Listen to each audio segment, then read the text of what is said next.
Voilà pour les titres. On débute donc avec ce coup de tonnerre politique, l'annonce ce matin de la démission du gouvernement de Manuel Valls. On part à Angoulême où nous attend Michel Gourinchas. Bonjour, vous êtes le maire socialiste de Cognac. Alors on sait que vous êtes un proche de Benoît Hamon, l'un des ministres mis en cause. Est-ce qu'il a eu raison, selon vous, de critiquer le gouvernement ? Écoutez, c'est pas aussi simple que cela.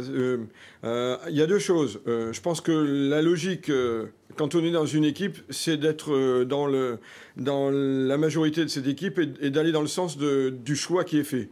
La difficulté qu'il y a aujourd'hui, c'est la politique qui est menée par le gouvernement, une politique qui n'est pas nouvelle, qui est celle qui est développée par l'Allemagne, quasiment imposée par l'Allemagne, une politique qui a échoué ailleurs en Europe, et on voit bien qu'on va dans le mur, qu'on y va, élection après élection, on perd des élections, mais aussi, quelque part, les Français ne sont pas satisfaits. Il suffit de les rencontrer partout, d'échanger avec eux, et de voir qu'on est dans un mécontentement qui s'accroît. Donc, à un moment, il y a une difficulté, il y a un désaccord profond entre ce que vit le pays et l'action que mène un gouvernement. Michel Gourinchas,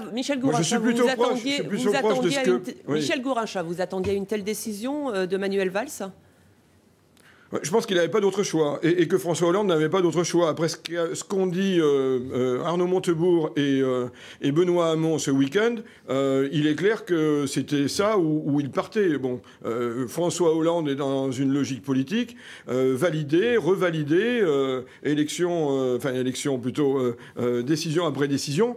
Voilà. Bon, après...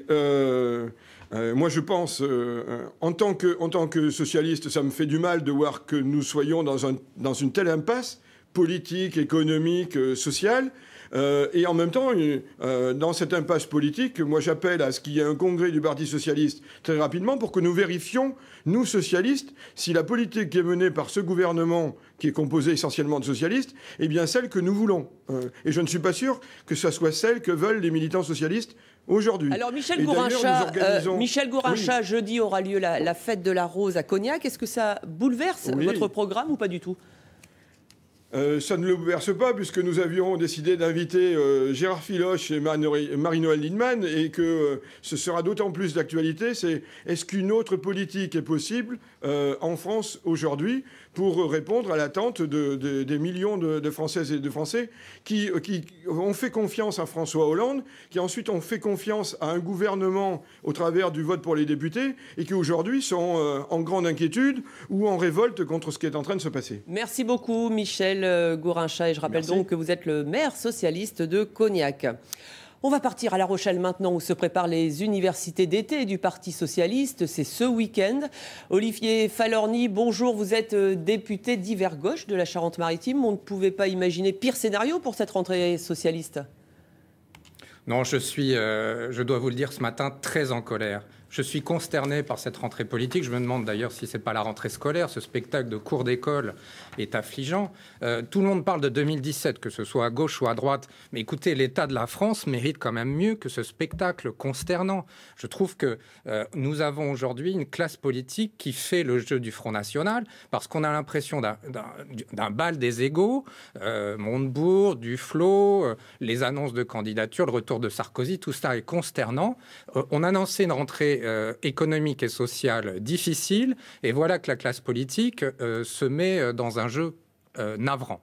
Moi, ce que je souhaite, c'est que j'avais voté pour que le changement soit maintenant, pas le remaniement tout le temps. Donc je voudrais un peu de cohérence, que le cap soit fixé, que l'on donne un peu plus de pouvoir d'achat aux ménages, et surtout qu'on tienne bon, effectivement, sur les déficits, sur la dette, parce que la France ne peut pas vivre à crédit. Comment voyez-vous l'ambiance à La Rochelle ? Elle va être très tendue.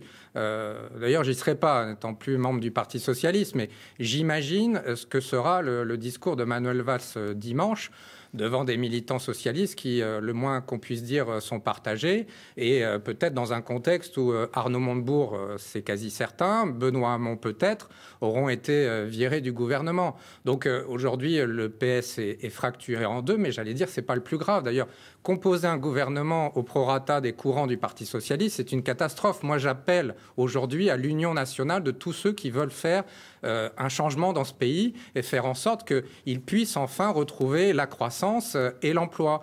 Et je crois qu'il faut que tout le monde s'y mette, au-delà du Parti socialiste, au-delà même de la gauche. Il faut peut-être d'ailleurs profiter aujourd'hui pour ouvrir ce gouvernement à des personnalités de la société civile. Vous êtes candidat à ce nouveau gouvernement, Olivier Falorni ?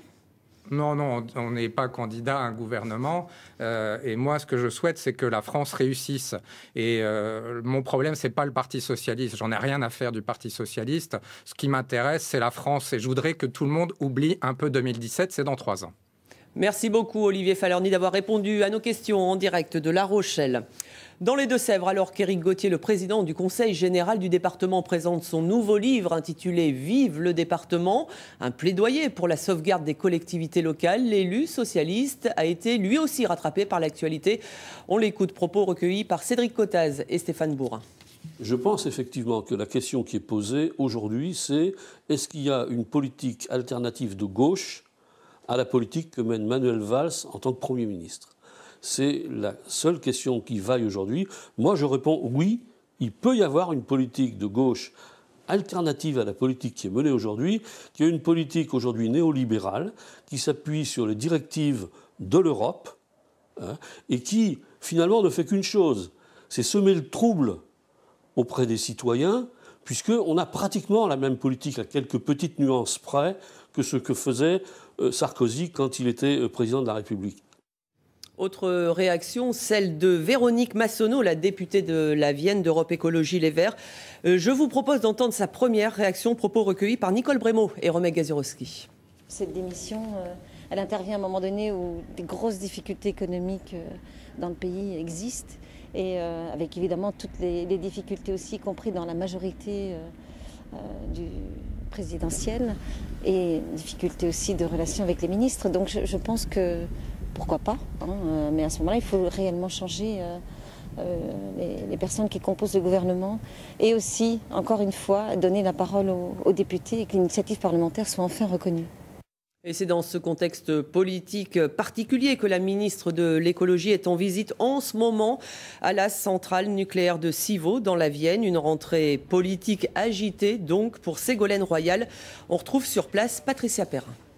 Nous avons assisté, Sandrine, ce matin à la rentrée politique de Ségolène Royal, ministre de l'écologie, du développement durable et de l'énergie, presque comme si de rien n'était. Ce rendez-vous était prévu de longue date. L'ancienne présidente de région était en Poitou-Charentes depuis déjà plusieurs jours.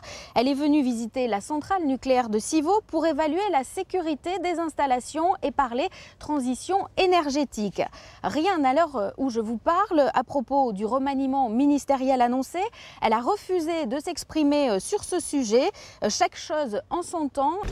J'ai pas de commentaire à faire. Moi, je suis au travail, vous voyez, je visite la centrale nucléaire de Civaux, puisqu'en tant que ministre de l'énergie, donc le travail continue. Voilà, c'est de la responsabilité du Premier ministre, du Président de la République, et ceux qui ont en charge d'un certain nombre de responsabilités très importantes pour le pays.